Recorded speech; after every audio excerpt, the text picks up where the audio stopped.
Kita bertemu lagi di bab 3, yaitu tentang ketahanan pangan dunia dan Indonesia.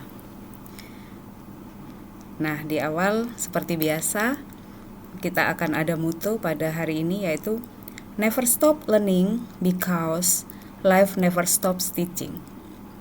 Jadi jangan pernah berhenti untuk belajar, karena kehidupan ini tidak akan pernah berhenti untuk menjadi sebuah pengalaman yang akan nantinya bisa kalian pelajari.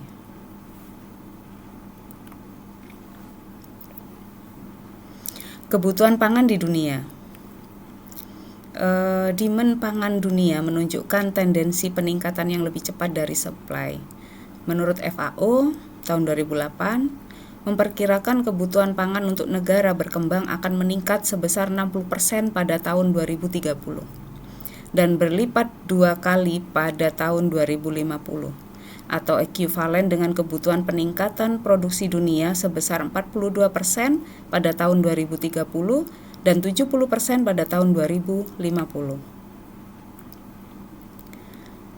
Peningkatan demand pangan sebagai konsekuensi dari peningkatan populasi dunia, yaitu penduduk dunia akan bertambah sebanyak 73 juta orang setiap tahun antara tahun 95 sampai 2020.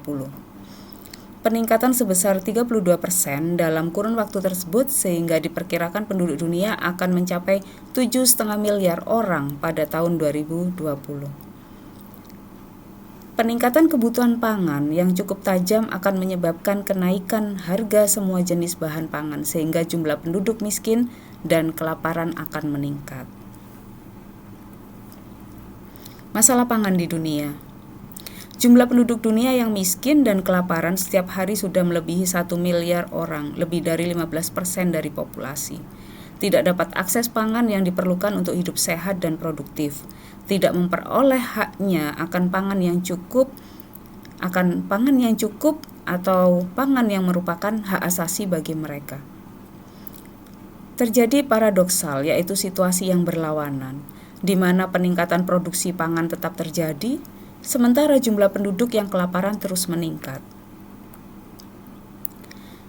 Krisis pangan diperparah oleh kondisi jangka pendek yang terjadi akibat kenaikan harga komoditi pangan yang cukup signifikan. Krisis pangan dunia mulai terjadi pada tahun 2007 yang ditandai dengan melonjaknya angka kelaparan. Diikuti dengan shock harga bahan pangan pada pertengahan tahun 2008, menyebabkan semakin banyaknya penduduk yang tidak mampu menjangkau pangan dengan harga yang tinggi. Tahun 2009, terjadi peningkatan angka kelaparan yang sangat signifikan. Kejadian ini dipicu oleh isu terjadinya gangguan iklim di beberapa negara produsen, rendahnya stok pangan nasional berbagai negara, dan terjadinya konversi bahan pangan dengan energi biofuel.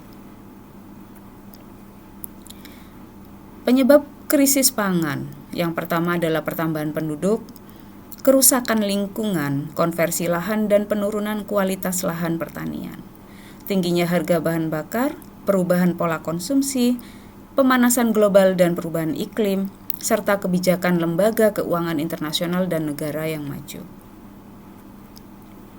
Bagaimana kondisi di Indonesia? Kemampuan pertanian untuk memenuhi kebutuhan pangan kita sendiri relatif telah dan sedang menurun dengan sangat besar.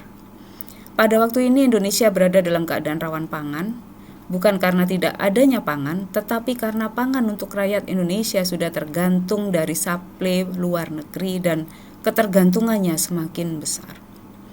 Pasar pangan amat besar yang kita miliki diincar oleh produsen pangan luar negeri yang tidak menginginkan Indonesia memiliki kemandirian di bidang pangan. Untuk mengatasi masalah pangan ini,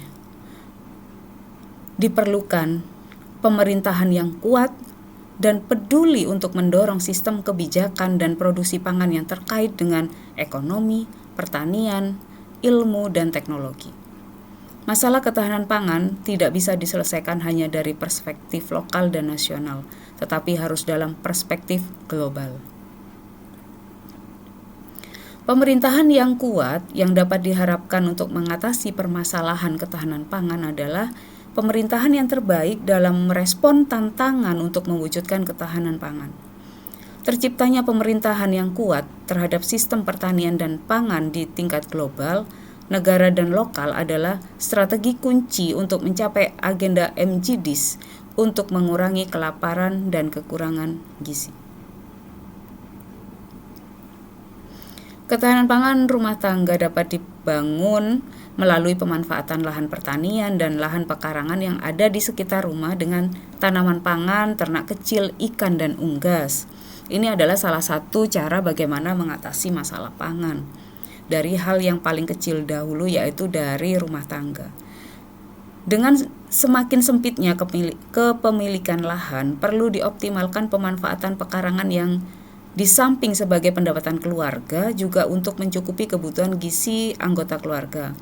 Ketahanan pangan rumah tangga akan mendukung ketahanan pangan wilayah mulai dari tingkat desa, kecamatan, kabupaten, sampai tingkat nasional.